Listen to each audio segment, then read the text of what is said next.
that you subscribe to the GB News channel. Right here on YouTube. You can watch us live 24/7 across the whole world. You can also check out exclusive content and catch up on previous episodes of your favourite shows. Every day, we ask the questions that you'd ask, so why not add your voice to the conversation in the comments section? Don't forget to subscribe. We are GB News, Britain's news channel. Every night at 11 on GB News, we bring you the next day's stories the day before. Basically like time travel. If it's a big story, we'll cover it, guaranteed. But we'll also have some fun along the way. Big opinions, big laughs. Sometimes big hair. This is Headliners, the paper review show that won't send you to sleep like the others will. 11 p.m, 7 nights a week. Join us.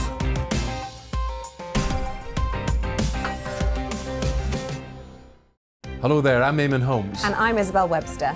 And we hope you can join us for Breakfast with Eamon. And Isabel. You make me laugh out loud, belly laugh. Is that important first thing in the morning? Yeah, absolutely. And there's me trying to be deadly serious. News is a serious business. Yeah, I have to rein you in sometimes. Well, it doesn't stop us laughing at it. It doesn't stop us having an opinion on what's going on. Yeah. And it certainly will not stop us reflecting what you think. Weekdays from 6 to 9:30 on GB News. I'm Dan Wootton. Join me Monday to Thursday from 9 to 11 for the feistiest and most fun news debate on TV, where free speech reigns. I'll bring you a sharp take on the day's biggest stories, bombshell newsmaker interviews, and A-list guests. And I guarantee you, no spin, no bias, no censorship, and no reason to go to bed. That's Dan Wootton Tonight, Monday to Thursdays from 9 on GB News.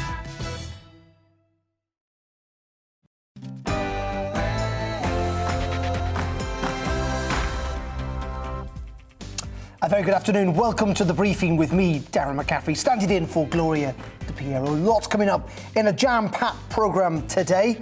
Keir Starmer was mobbed yesterday. Prime Minister insisting he will not apologise for his Jimmy Savile comments last week. We'll be talking about that. What do you think? I'm sure you've got views on this. We'll also be talking to Brendan Cox about that story and to the Conservative MP Peter Aldous, as he sent in a letter of no confidence to the Prime Minister, to Sir Graham Brady. Also coming up on the programme, we'll be talking about the Red Wall, access to NHS Dentistry, and we'll be live in the House of Commons, where the Health Secretary is due to make a statement at 12:30 on the NHS backlog. You will not want to miss that, all that and much more between 12 and 1. But first, at the top of the hour, here's the very latest news with Rosie White.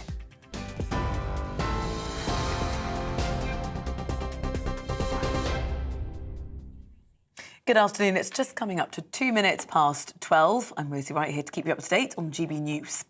Now, the Prime Minister is facing renewed calls to apologise for his claim that Sir Keir Starmer failed to prosecute Jimmy Savile.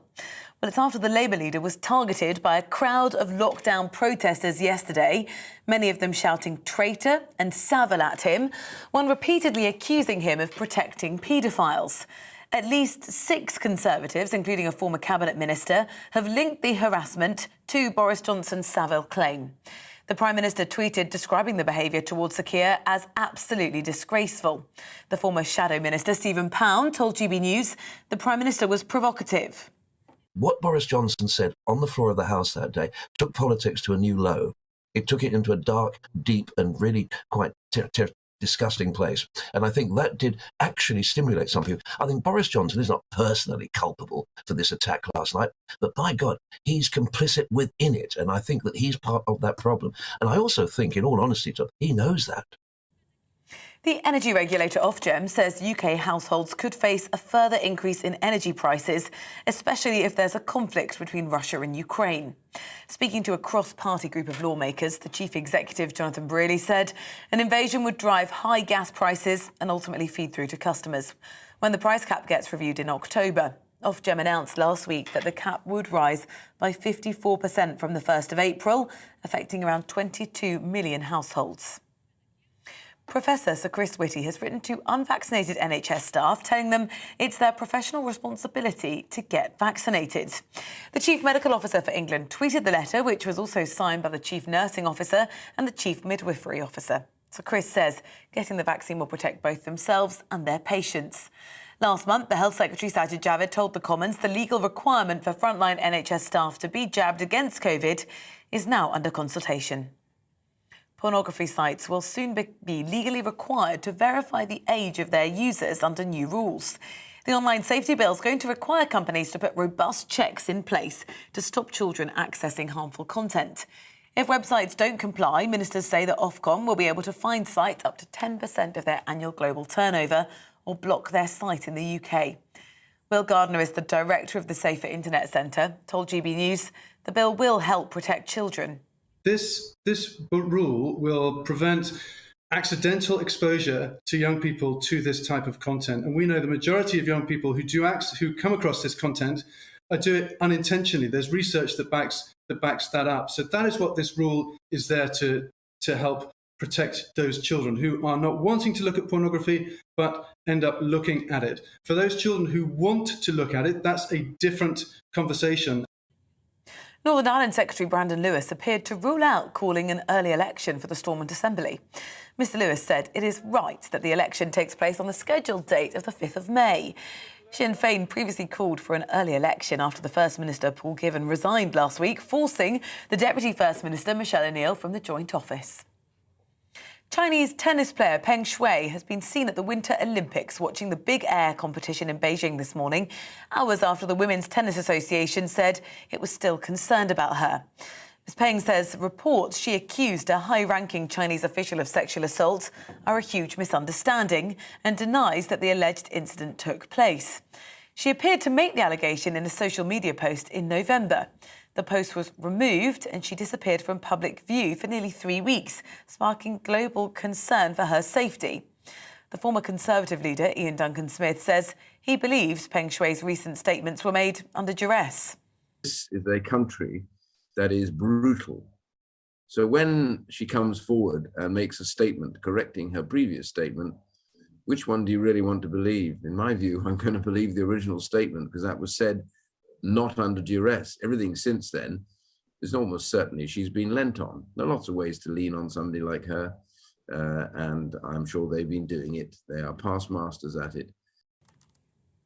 The RSPCA has condemned a video of West Ham defender Kurt Zouma apparently kicking and slapping a cat, describing the video as very upsetting. Well, Zouma's apologised after the video surfaced online, and West Ham say they'll deal with the matter internally. An RSPCA spokesperson said it was never acceptable to kick, hit or slap an animal for punishment or otherwise. They also reaffirmed their commitment to investigate any complaints of animal cruelty. The TV presenter Bamber Gascoigne has died at the age of 87. The original host of University Challenge passed away at home after a short illness, according to a statement on behalf of his family. Mr Gascoigne was the face of the BBC quiz show for 25 years and coined its catchphrases like fingers on buzzers. You're now up to date here on GB News. We'll have more as it happens. Now let's head to the briefing with Darren.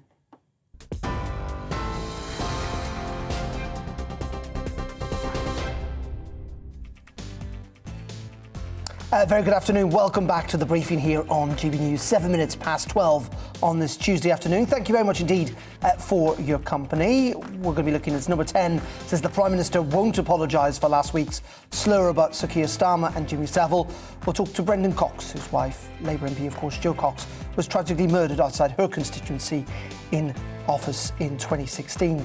Will the sight of Starmer being mobbed, plus the lack the word sorry from the Prime Minister, lead more Tory MPs to send in letters of no confidence to Sir Graham Brady? We'll be asking one Conservative MP who's already done so. And what do Red Wall voters who swept Johnson to power 2 years ago make of him now? We'll be talking to someone from Britain in a Changing Europe about what they've learned and what we've learned as they've published a new report today. And we'll have Gloria's latest Real Me with the Labour MP Khalid Mahmood, who tells us how the former MP signed summons give him a kidney and says that Labour needs to be less London-centric. As always, do get in touch with your views on any of today's stories. You can tweet us at gbviews at gbnews.uk, or you can also send me an email. That's the email address, not Twitter, but you can also tweet me at gbnews. A very good afternoon and welcome to the programme.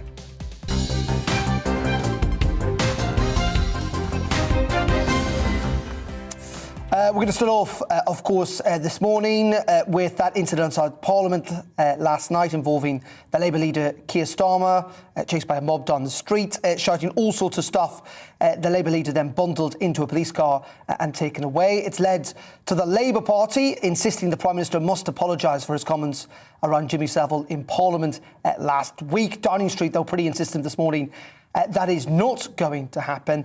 And all this while it looks like we could see a mini reshuffle within the government today. Speculation that the Chief Whip and Jacob Rees-Mogg could be moved in the next couple of hours. Part of that wider plan of changes inside Number 10 following the Partygate scandal. Well, let's talk about all of this with our political correspondent, Tom Harwood, who is live in the studio. Tom, very good afternoon to you.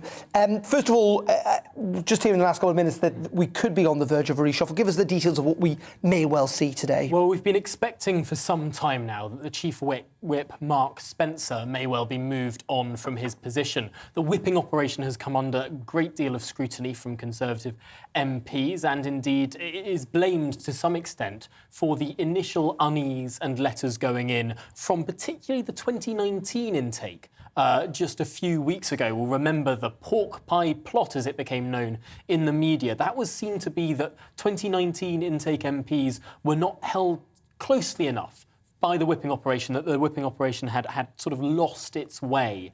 And Mark Spencer personally came under a great deal of criticism over that. The interesting new name that we've heard circling this morning is that of Jacob Rees-Mogg. There hadn't been much said about his position. Leader of the House of Commons, of course, leading those business debates in the Commons, but also someone who's popped up on media quite a lot. I've heard from a number of sources in Parliament that a lot of the media that Jacob Rees-Mogg did on one of the weekends where he popped up on the BBC's Newsnight, on a number of other programmes, criticised the leader of the Scottish Conservatives, Douglas Ross.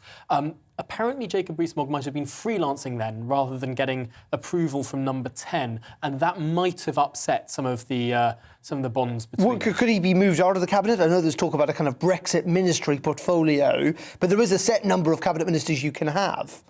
Well, it could be one of these people who attends cabinet, I suppose. You could have an attending cabinet role. You could have many. I haven't heard anything specific about where Jacob Rees-Mogg would go. Leader of the House seems to suit him in terms of the parliamentary beast that he is. I couldn't imagine him in charge of a ministry, sort of day-to-day running a department. It would be pretty hard to see where he'd fit in. I mean, the two roles that Jacob Rees-Mogg could have in senior politics, I imagine, would be Leader of the House, or he'd make a brilliant speaker. I think that's unlikely pretty soon. Let's move on to Keir Starmer. Downing Street insisting this morning they're not going to apologise. Yeah, it's pretty hard for Boris Johnson to apologise, given he gave that clarification last Wednesday of what he meant, and given that Keir Starmer has lent on his record as DPP, as being in charge of the CPS for so many times in Parliament. He said that he was responsible for all prosecutions in England and Wales. He's spoken about all the terrorists that were prosecuted, the murderers, the rapists. Well, if you're going to take credit for all of those prosecutions, even the ones that you weren't personally involved in, surely you need to say that you were responsible for the failed prosecutions as well. And that seems to be the argument of Number 10. It does. In saying that, of course, I think the person who decided not to prosecute Jimmy Savile said that Jimmy Savile so that Keir Starmer was entirely unaware of the case altogether. Yeah. So there's a kind of, a judgment call about that. But we've had some Conservative MPs, it must be said, the usual suspects in the last, 12 hours or so, saying the Prime Minister should apologise. But most of the cabinets and most ministers seem to be rowing in behind the Prime Minister. Though it must be said the Chancellor's very quiet on all of this. Well, even the most critical member of the Cabinet, which arguably was the Chancellor at that press conference he hosted, he didn't knock the Prime Minister for saying it. He said he wouldn't have said it himself, which isn't as far as saying the Prime Minister should apologise or anything like that. He said he was glad the Prime Minister clarified and that he wouldn't have said it himself, which isn't going that far, but it certainly is stretching the realms of collective responsibility. OK. Tom, as always, appreciate it. Thank you very much. Tom Harwood there, our political correspondent. Well, as we've been saying, Labour and many Conservatives, such as Tobias Ellwood, have called on the Prime Minister to say sorry. Some of the Cabinet have come out in support last night. So is this part of the cost and thrust of politics, as the Deputy Prime Minister Dominic Raab suggested last week, or should public figures be more careful with their words, is what Sir Lindsay Hoyle, the Speaker of the House of Commons, has said in the last couple of minutes. Well, let's speak to Brendan Cox, whose wife, the Labour MP Jo Cox, was tragically murdered, of course, outside of constituency surgery back in 2016. Brendan, very good afternoon to you. What are your thoughts on what happened outside Parliament last night? I think they were just shocking and horrible images to look at. In a democracy, it entirely is based on politicians being able to express their opinions freely and people being able to express their opinions freely. And as soon as you end up having to have police fighting off protesters, stopping attacks on people, it changes and undermines the basis for our democracy. So it absolutely has huge impacts on those people who experience it, and that is a true cross-party. I know that for Jacob Rees-Mogg, for Michael Gove, others that have been harangued or assaulted by protesters or thugs in the last period, it's had that same impact. But the more profound impact is on our democracy. If we continue to have this level of intimidation, both online and on the street, it will mean that the political debate gets curtailed. It will mean that people are less likely to go into politics. The only people that will go in will be those who are so fanatical about politics that they don't really represent the public very well. Do you think there is a connection, as some have drawn, between what the Prime Minister said last Monday and the Commons around Jimmy Savile and what happened last night? Or, as others seem to be suggesting, that actually this was a separate protest and they were shouting all sorts of things at the Leader of the Opposition?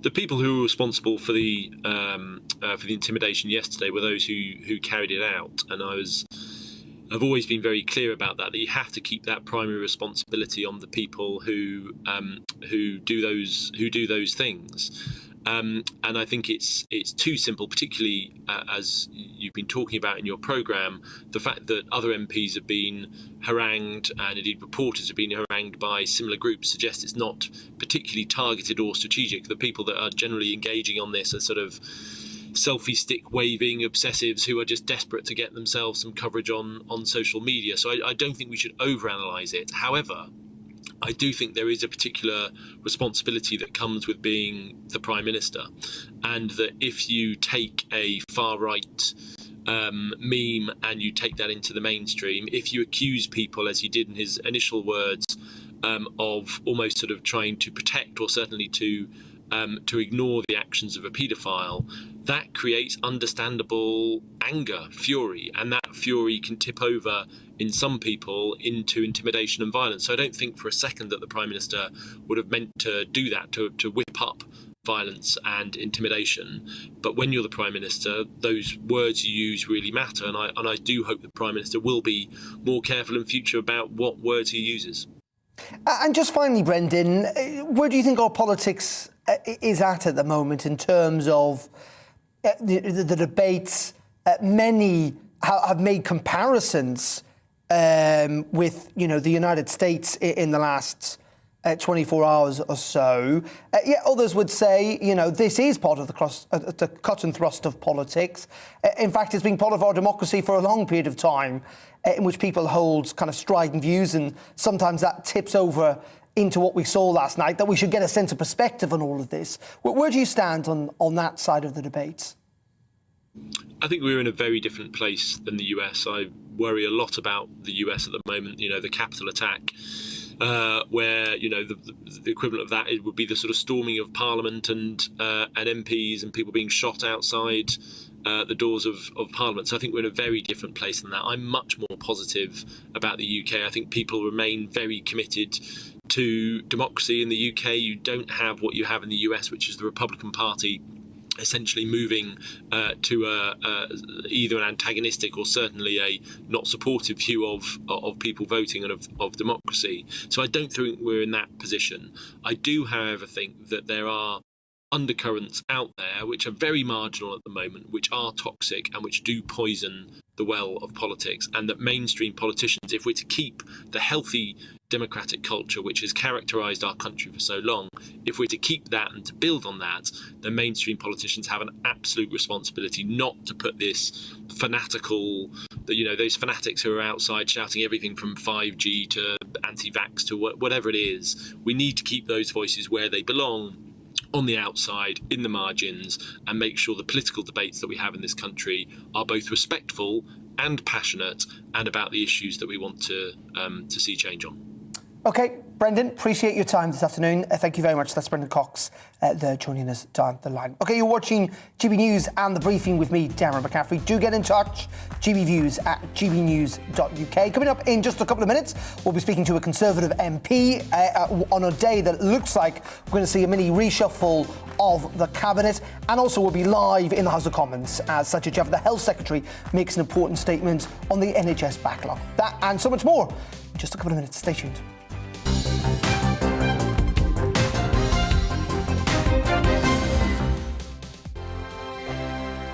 GB News is the UK's home of discussion and debate from all perspectives. To stay up to date on the latest stories, make sure that you subscribe to the GB News channel right here on YouTube. You can watch us live 24/7 across the whole world. You can also check out exclusive content and catch up on previous episodes of your favourite shows. Every day, we ask the questions that you'd ask, so why not add your voice to the conversation in the comments section? Don't forget to subscribe. We are GB News, Britain's news channel. Every night at 11 on GB News, we bring you the next day's stories the day before. It's basically like time travel. If it's a big story, we'll cover it, guaranteed. But we'll also have some fun along the way. Big opinions, big laughs. Sometimes big hair. This is Headliners, the paper review show that won't send you to sleep like the others will. 11 p.m, 7 nights a week. Join us.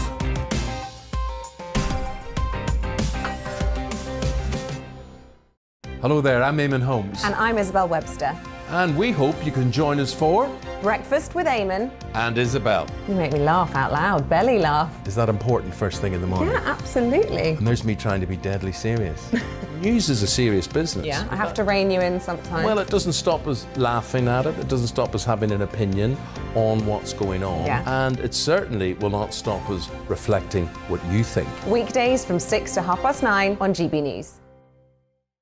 I'm Dan Wootton. Join me Monday to Thursday from 9 to 11 for the feistiest and most fun news debate on TV, where free speech reigns. I'll bring you a sharp take on the day's biggest stories, bombshell newsmaker interviews, and A-list guests.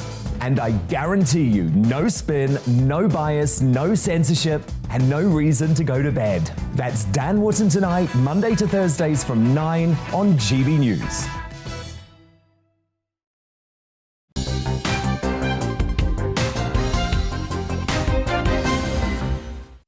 Very welcome back to The Briefing here on GB News. 21 minutes past 12. We're live on TV, on your DAB radio and online. Now, let's go to Peter Aldous. He's the Conservative MP for Waveney and joins me down the line from Parliament. Peter, very good afternoon to you. First of all, we're just hearing that Jacob Rees-Mogg is in a car on his way to Downing Street. It looks like there is going to be a mini reshuffle within the Cabinet. Changes still afoot at number 10. Are these changes welcome from your point of view, given the fact that you've already called, of course, on the Prime Minister to go?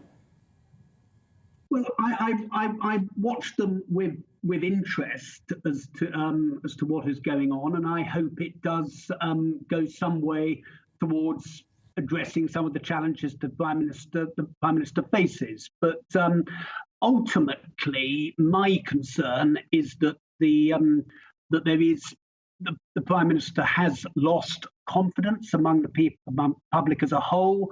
That trust has gone, and it was, I thought very, very carefully last week before I submitted a letter of no confidence, and ultimately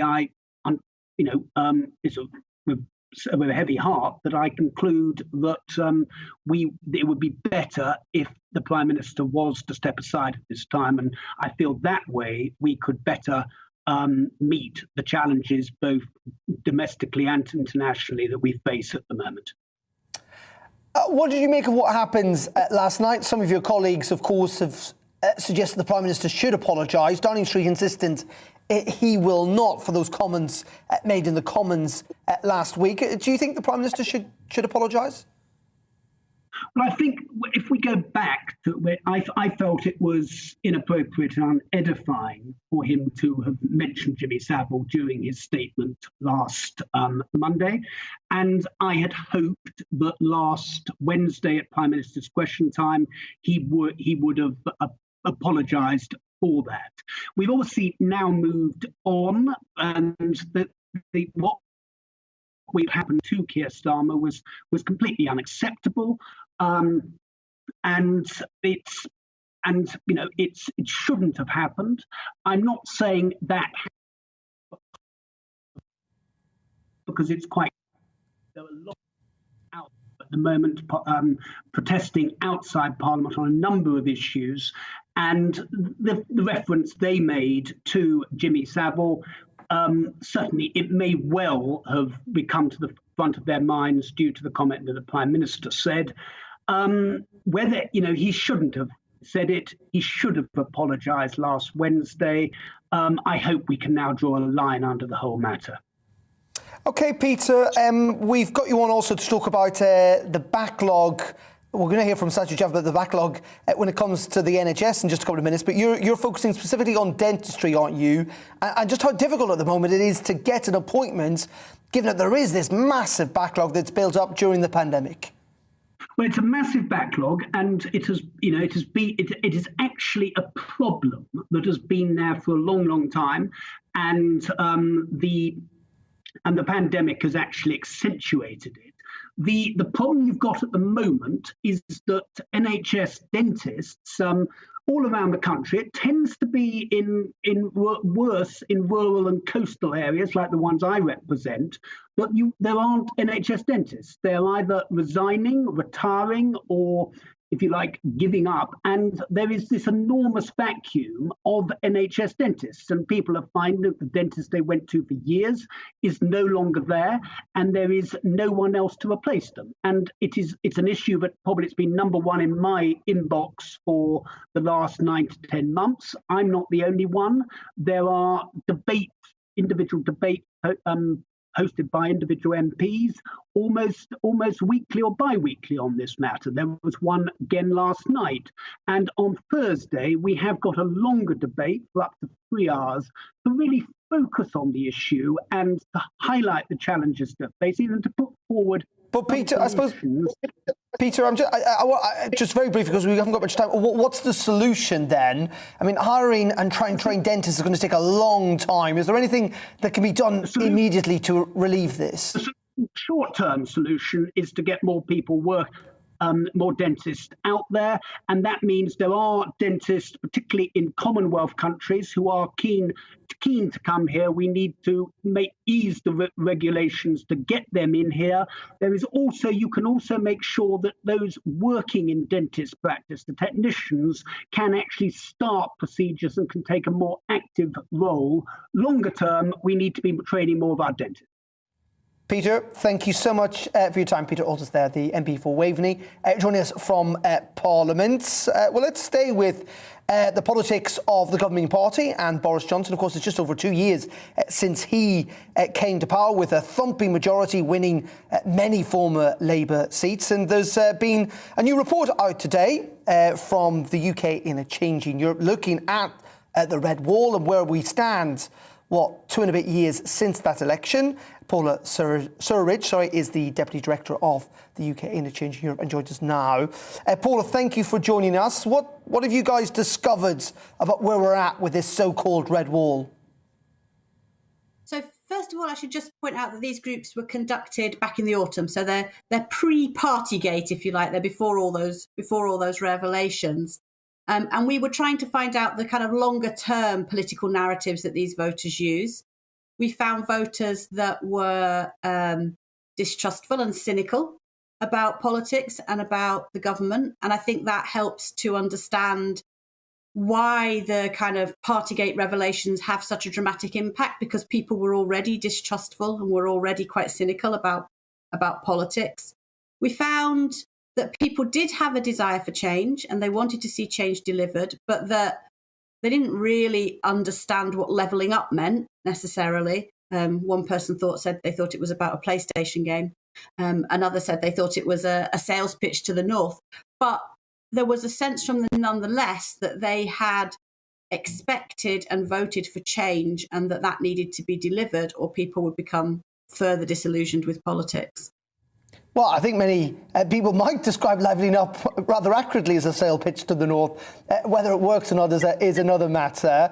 But in terms of kind of that switch we saw, quite dramatic switch from former Labour voters to the Conservatives, this sense that they'd almost lent them their vote, specifically the Prime Minister Boris Johnson. Was there any sign that, and I know this was before Partygate, was starting to ebb away, or was this as strong as ever? There was a real sense from people that votes had been lent to the party. And when we asked people about the 2019 election, what was really striking was they talked about Brexit, they talked about Jeremy Corbyn. Very few talked specifically about Boris Johnson. So we've got this kind of image of these voters having swung behind the Conservatives because of Boris Johnson. But when we asked them, we didn't get that as a kind of spontaneous response from them. They were much more likely to talk about Jeremy Corbyn. They were much more likely to talk about Brexit and the need to get Brexit done. OK, Paula, appreciate your thoughts on all that. Paula Surridge there, who is joining us down the line. Thank you very much indeed. Within the last couple of minutes, Downing Street confirming that a reshuffle is going to happen today. Tom Harwood is still with me in the studio. Tom, again, we were speculating at the top, but we hear that Jacob Rees-Mogg is on his way to number 10. He's been spotted getting in a car that's heading its way to Downing Street, so that might suggest something about his moves. However, we've also heard a lot of speculation about this potential Brexit delivery role, someone who may well sit in cabinet, who could help drive the changes, drive what Brexit was meant to deliver, that many people have criticised the government hasn't been that forthcoming on, the deregulation agenda, what can be accrued, what can be the benefits of Brexit. Perhaps Jacob Rees-Mogg might make a sideways move to that. Perhaps it will be for someone else. Also, as we were mentioning earlier, the Chief Whip is likely to move. But something else that seems to be bubbling up in speculation is some people to support this new role in the office of the Prime Minister, maybe some more ministers, because Steve Barclay's going to need some help. Well, exactly. Steve Barclay, not only heading the office of the Prime Minister, but also the Cabinet Office and all of the responsibilities that accrues. So potentially, maybe a new Cabinet Office minister, maybe some junior ministers. It's going to be very interesting to see what happens. Yeah, and just to remind viewers, of course, that we are waiting to hear from the Health Secretary, Sajid Javid, in the next couple of minutes. He's in Parliament talking about the NHS backlog. Now, you may remember, of course, that announcement was due to be made yesterday and it didn't happen, but it looks like it is going to happen in the next couple of minutes and we'll be live in the Commons when it does. Also, because we've just been hearing from the Prime Minister's spokesperson this morning on the Jimmy Savile, Keir Starmer accusations and whether the Prime Minister would apologise. Still no from number 10, but a little bit more clarification on the clarification, if you like. Well, exactly, and I think that Boris Johnson did make a substantial clarification last Wednesday, saying that Keir Starmer was not personally involved in that case. Perhaps we'll hear that in the House of Commons tomorrow, who knows? But I think that ultimately the number 10 position remains, that it's legitimate to bring up the fact, if Boris Johnson is going to be responsible for parties that he did not attend that occurred in Downing Street, then surely Keir Starmer should be responsible for mistakes that were made under his watch, even though he wasn't personally involved with them at the CPS. Of course, though, people would make the case that, you know, you've got the Prime Minister also latching on to what has been, to date, a relatively kind of a fringe conspiracy theory, if you like, and that there was that personal attack on Keir Starmer, which clearly the Prime Minister had to clarify that was wrong, that in the heat of the moment he latched onto something that he knew was fundamentally not right, just to chuck some fire back at Keir Starmer. Well, I don't think that the Prime Minister lied. It's not untrue that Keir Starmer apologised for failings within his organisation. It's important to stress the nuance there that he wasn't personally involved. Well, yeah, but he did apologise. But that's the whole point is the Prime Minister said that he had failed. Keir Starmer had failed to prosecute Jimmy Savile. But that is technically not true because he was not involved in the prosecution of Jimmy Savile. In fact, he was unaware of the entire CPS route into that. It depends to what extent you view someone who heads an organisation as responsible for that organisation. Does a president of the United States fail if one of their underlings does something wrong? I mean, there's lots of questions about what happened in Watergate and how much Richard Nixon knew. We can get into lots of detail on this. But ultimately, where does the buck stop? That's a valid question. I think the big problem for Boris is it was the wrong time to bring it up. It was the wrong moment to say. I was sitting there in the press gallery at the time. It was a very sombre occasion, a quiet... It wasn't the normal cut and thrust of something like a PMQs. This was a statement to the House on a very serious matter. And I think many MPs felt that at the time it struck the wrong note. Perhaps if it was brought up in a different way at a different time, it wouldn't have created this furore. Well, do get in touch. I know you, lots of people have got very, very kind of big views on this. gbviews at gbnews.uk. Do get in touch and we'll get to them. Just finally, Tom, on this mini reshuffle, we are talking about a mini reshuffle here. We're not talking about, the Health Secretary is going to be in the Commons recently. Of state moving at all. Yeah. No. We are expecting minor moves, offices that people perhaps haven't heard that much about. The Leader of the Commons, perhaps. But ones that clearly, the whipping operation's clearly been very key recently, even though you might not know who the Chief Whip is or indeed what they do. No, you might think that Mark Spencer sounds more like a supermarket than a Chief Whip. But what I have heard from a number of MPs, particularly the 2019 intake over the last couple of weeks, is that the whipping operation really sharpened up its game around Boris Johnson in the last couple of weeks, and that's what's really mellowed the mood when it comes to worries of plots and letters, and it seems that things are relatively stable, if pretty high wire stable, but stable nonetheless. I think that the worry is that the whipping operation didn't have its eye on the ball 3 weeks ago, 4 weeks ago, 5 weeks ago, and potentially there needs to be a steadier hand on the tiller there, and potentially many MPs may well be pushing for that. Are there any names that are in the fray? I haven't heard many, but of course, maybe, just maybe, someone like Gavin Williamson, who of course unceremoniously left the cabinet not that long ago. He seemed to do quite well as Chief Whip in difficult circumstances under Theresa May.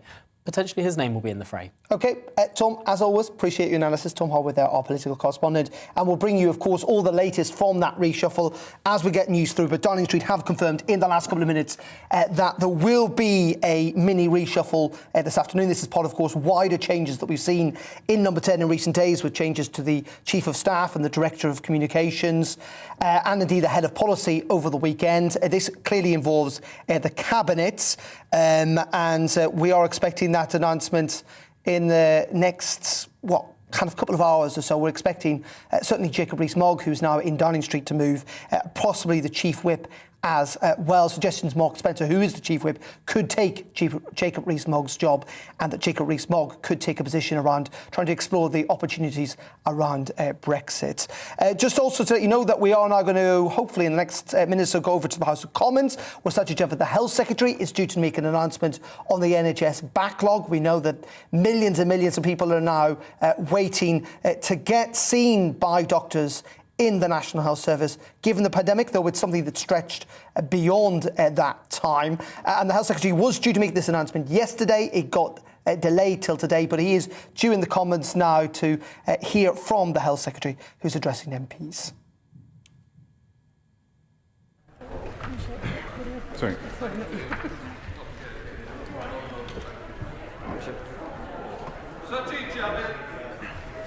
Mr. Speaker, with permission, I'd like to make a statement on a new ambitious elective recovery plan, the NHS's delivery plan for tackling the COVID-19 backlog of elective care. The NHS has responded with distinction during the country's fight against the virus, caring for over 700,000 people with COVID-19 in hospital in the UK, and delivering a vaccination programme that's helping this country to live with the virus, while at the same time doing so much to keep non-COVID care going. Nobody, no institution, felt the burden of the pandemic more than the NHS.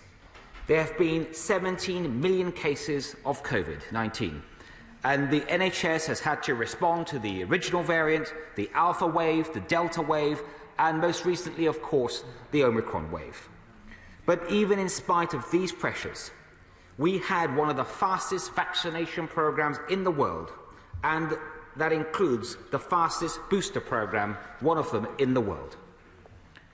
Sadly, as a result of focusing on urgent care, the NHS couldn't deal with non-urgent care as much as anyone would have liked. The British people, of course, have understood this. Despite these exceptional efforts, there is now a considerable COVID backlog of elective care. 1,600 people have waited longer than a year for care before the pandemic. The latest data shows that this figure is now over 300,000. On top of this, the number of people waiting for elective care in England now stands at 6 million. That is up from 4.4 million before the pandemic. Sadly, Mr. Speaker, this number will continue rising before it falls.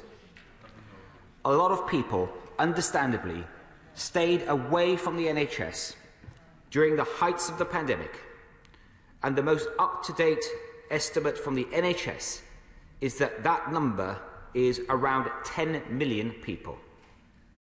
But I want these people to know that the NHS is open, and as Health Secretary, I want them to come forward for the care they need. We don't know how many will now come forward. We don't know whether it will be 30% or 80%, because no country has faced a situation like this ever before. So, in developing this plan, the NHS has had to make a number of assumptions. Even if half of these people come forward, this is going to place huge demand on the NHS, and we are pulling out all the stops so that the NHS is there for them when they do. We have already announced that we're back in the NHS with an extra £2 billion of funding for elective recovery this year and £8 billion on top of that over the next 3 years. In addition, we are putting almost an additional £6 billion towards capital investment for new beds, equipment and technology. And today we're announcing the next steps. It shows how we will help this country's health and care system to recover from the disruption of the pandemic, but also how we will make reforms that are so important for the long term. It will allow the NHS to perform at least 9 million extra tests and checks and procedures by 2025, and around 30% more elective activity each year in 3 years' time than it was doing before the pandemic. This bold and radical vision has been developed with expert input from clinical leaders and patient groups. It won't just reset the NHS to where it was before COVID, but build on what we have learnt over the past 2 years to transform elective services and make sure that they are fit for the future. Mr. Speaker, this plan focuses on 4 key areas. The first is, how will we increase capacity? On top of enormous levels of investment, we are doing everything in our power to make sure that we have even more clinicians on the front line. We now have more doctors and nurses working in the NHS than ever before. We have a record number of students at medical school and a record number of students applying to train as nurses. The plan sets out what more we will be doing, including more healthcare support workers and the recruitment and deployment of NHS reservists. We will also be making greater use of the independent sector, which formed an important part of our contingency plans for COVID-19, so we can help patients to access the services they need because of this high demand. Second, Mr. Speaker, as we look at the backlog, we will not just strive to get numbers down, but also to prioritise by clinical need and to reduce the very longest waiting lists. Assuming half of the missing demand from the pandemic returns over the next 3 years, the NHS expect the waiting list to be reducing by March 2024. Addressing long waits is critical to the recovery of elective care, and we will be actively offering longer waiting patients greater choice about their care to help bring these numbers down. The plan sets the ambition of eliminating waits of longer than a year, waits in elective care, by March 2025. Within this, no one will wait longer than 2 years by July this year, and the NHS aims to eliminate the waits of over 18 months by April 2023 and over 65 weeks by March 2024, which equates to 99% of patients waiting less than 1 year. Mr. Speaker, I've heard the concerns that some people have rightly raised, including many honourable members, about the impact of the pandemic on cancer care. On Friday, World Cancer Day, I launched a call for evidence that will drive a new 10-year cancer plan for England, a vision of how we can lead the world in cancer care, and this elective plan too places a big focus on restoring cancer services. The NHS has done sterling work to prioritise cancer treatment throughout the pandemic, and we have consistently seen record levels of referrals since March 2021. But waiting times have gone up, and fewer people came forward with cancer symptoms during the pandemic. The plan shows how we will intensify our campaigns to encourage more people to come forward, focusing on areas where referrals have been the slowest to recover, like lung cancer and prostate cancer. It also sets out some stretching ambitions for how we will recover and improve performance for cancer care. Returning the number of people waiting more than 62 days from an urgent referral back to the pre-pandemic levels by March 2023, and ensuring that 75% of patients who have been urgently referred by their GP for suspected cancer are diagnosed or have cancer ruled out within 28 days by March 2024. I'm determined that we tackle the disparities that exist in this backlog, just as I have been determined to tackle disparities of any kind across this country. Analysis from the King's Fund shows that on average, you are almost twice as more likely to experience the wait over a year if you live in a deprived area. And as part of our recovery work, we're tasking the NHS with analysing their waiting list data according to factors like age and deprivation, ethnicity, to help drive detailed plans to tackle these disparities. Third, Mr. Speaker, this new chapter for the NHS provides an opportunity to radically rethink and redesign how services are delivered, to bust the backlog and deliver more flexible, personalised care for patients. The pandemic has shown beyond doubt the importance of diagnostics. But although over 96% of people needing a diagnostic test received it within 6 weeks prior to the pandemic, the latest data shows that that number has fallen to 75%. Our aim is that we will get back to 95% by March 2025. And a major part of this will be expanding the use of community diagnostic centres, which have already had a huge impact. These are one-stop shops for checks and scans and tests that will help people get a quicker diagnosis and therefore the treatment that they need much earlier on. 69 community diagnostic centres are already up and running, and the plan shows our intention to have at least 100 in the communities, in local communities and in high streets over the next 3 years. We will also keep expanding the use of surgical hubs that will be dedicated to carrying out planned elective surgeries. They will allow us to do more surgeries in a single day than in typical outpatient settings, so we can fast-track operations and make sure patients are more likely to go home on the same day. We have already been piloting these hubs, and we will now be rolling these out right across the country. And then finally, Mr. Speaker, we will improve the information and support for patients. I know the anxiety that patients feel when they are waiting for care, especially if they feel like they don't have the certainty about where they sit in the queue. And I'm determined to make sure that as we enter this next phase, we will be open and transparent with patients. We will be launching a new online platform called My Planned Care, which will go live this month, offering patients and their carers tailored information ahead of their planned surgery. They will be able to see waiting times for their provider so that they can better understand their expected wait. A third of on-the-day cancellations are due to people not being clinically ready for treatment, and this new platform will be able to link patients to the most appropriate personalised support ahead of their surgery. This shows the approach that we will be taking in the years that lie ahead, putting patients at the heart of their care and giving them the support they need to make informed decisions. We will also put in place a payment system that incentivises strong performance and delivers value for money for the public. Mr. Speaker, just as we came together to fight this virus, now we must come together on a new national mission to fight what the virus has brought with it. It will mean waiting lists falling by March 2024, strong action to reduce long waiting times and stretching targets for early diagnosis for cancer care. This vital document shows how we will recover, but not just recover, but also reform and make sure that the NHS is there for all of us, no matter what lies ahead. A commendous statement to the House. Now come to the Shadow Secretary of State.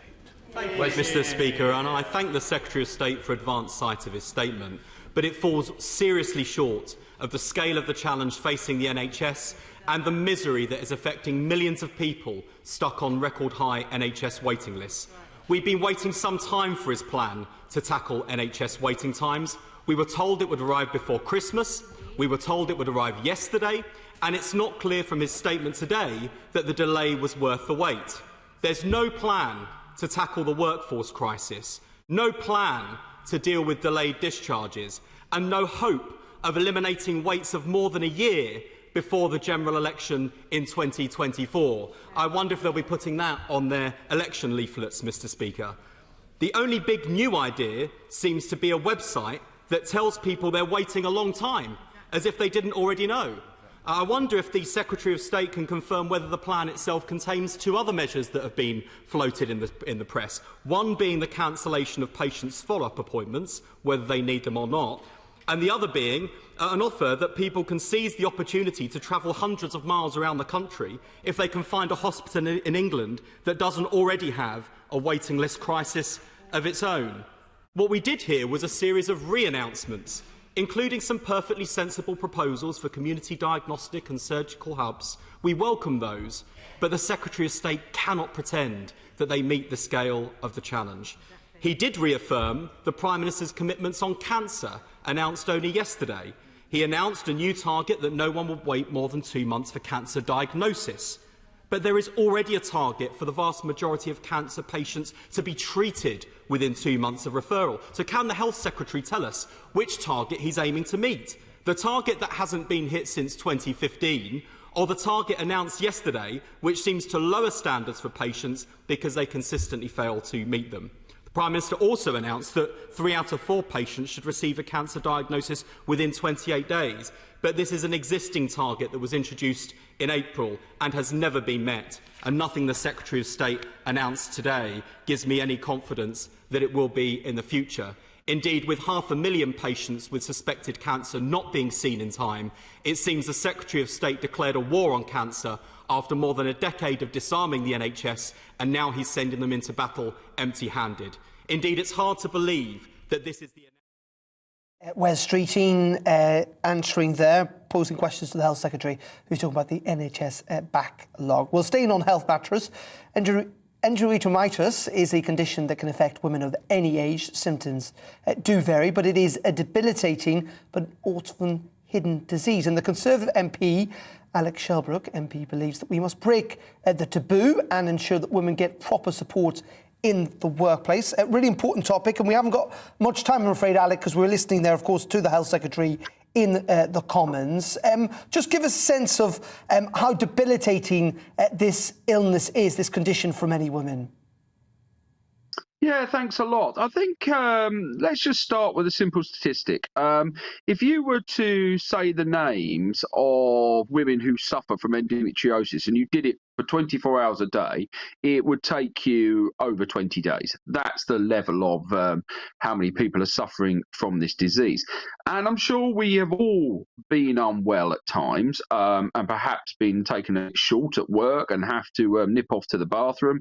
Imagine if every single day you had a fear and probably had an instant of that happening. Imagine one of the examples I've been given is of somebody who bled so heavily that her clothes were soaked through, and her employer said, well, go and have a shower and get some new clothes, wouldn't let her go home. Now, by no means is this all employers.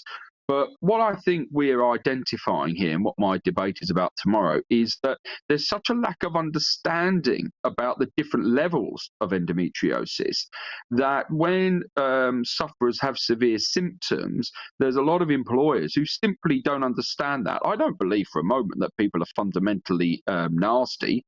I think it's just a lack of education. And again, to put that into context, I had some media students interview me a year ago taking up this project. They're 20 to 22 years old. They'd never heard of this disease until they started doing this research. So what I'm trying to achieve in the debate tomorrow is start to raise awareness in the workplace. Yeah, I have to say personally, I was entirely unaware of this until I knew we were having this discussion today. We've only got a minute or so left. Can you just tell us what you would like to see change in the workplace? What can employers and others do to make this easier? Yeah, sure. I mean, what I'm going to be asking the Minister for tomorrow, I've got 5 points. Promote the endometriosis-friendly employer scheme. Work with other departments of government to interact with the menopause task force, which is talking about menopause in the workforce. Get DWP to recognise that endometriosis can be a disability. Ensure employers fully understand the Equalities Act to protect endometriosis sufferers in the workplace, and create a scheme to promote endometriosis-friendly employers. I don't really want to legislate. I don't think we should be legislating anything. I think this is about education. I think this is about information. And I think it's recognising that there are thousands of women who are totally debilitated. And I just gave you those examples at the beginning to try and put it into context of how you would feel if you were in the workplace and not knowing when those things could happen to you. OK, really important topic. I'm glad we got it on. Alec, thank you very much indeed. Alec Shelbrooke there, the Conservative. Thank you very much. Who's having that debate tomorrow. We've, of course, been in the Commons this afternoon with the Health Secretary setting out how the government's going to tackle that NHS backlog. We'll have more on that in the news bulletins throughout the day. I'm back, though, at 3 o'clock this afternoon. We'll have the very latest as Downing Street confirmed that a mini reshuffle is going to go ahead. Expectation that people like Jacob Rees-Mogg could be moved. We'll bring you the latest with me in, just a couple of hours' time. But up next, it is Liam Halligan. He is on the money. You'll not want to miss that. But first, let's head over to the Met Office for the latest weather this hour. I'll see you later. Hello again. A three-way split across the country today. Cloudy and mild in the south, showery but colder in the north, and in between across central parts, a large amount of cloud and some outbreaks of rain and drizzle. Because of this weather front, that's where the rain will be focused through the rest of the day, northern England into parts of Northern Ireland, southern Scotland and North Wales. But it's really staying where it is, and it divides the country between mostly cloudy, but some brighter spells in the south, and brighter but also colder with some blustery showers for Scotland, parts of north of Northern Ireland, and those showers falling as snow above 300 or 400 metres. So feeling cold in the wind in the north, but mild where we get some brightness coming through in the south, even as high as 14 Celsius for the likes of London. And then into the evening, the cloudy damp zone in the middle, well, becomes wetter for a time as some heavier bursts of rain push into parts of the Pennines, the Lake District, as well as Snowdonia, and the front slowly sips south. But we keep the mild air to the south, 8 or 9 Celsius through the night here. Colder for Scotland, Northern Ireland, the far north of England, and again, blustery showers. And it's turning colder, so that snow line is coming down, and that means we could even see sleet, hail, snow down to lower levels for central and northern Scotland during Wednesday. Certainly snow building up over any modest hills, really 200 metres and above. The cloud and outbreaks of rain sink south, and it'll be a damp day in places in the far south, but nothing particularly heavy, and it stays mild, 13 Celsius there. But in the north, across Wales, northern England, as well as Scotland and Northern Ireland, brighter skies, some sunshine. However, it will feel cold. And the wind picks up further in the far north on Wednesday night and into the start of Thursday.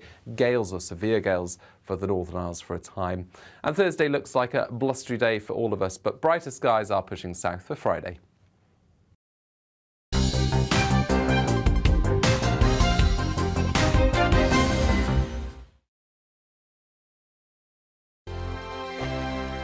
GB News is the UK's home of discussion and debate from all perspectives. To stay up to date on the latest stories, make sure that you subscribe to the GB News channel right here on YouTube.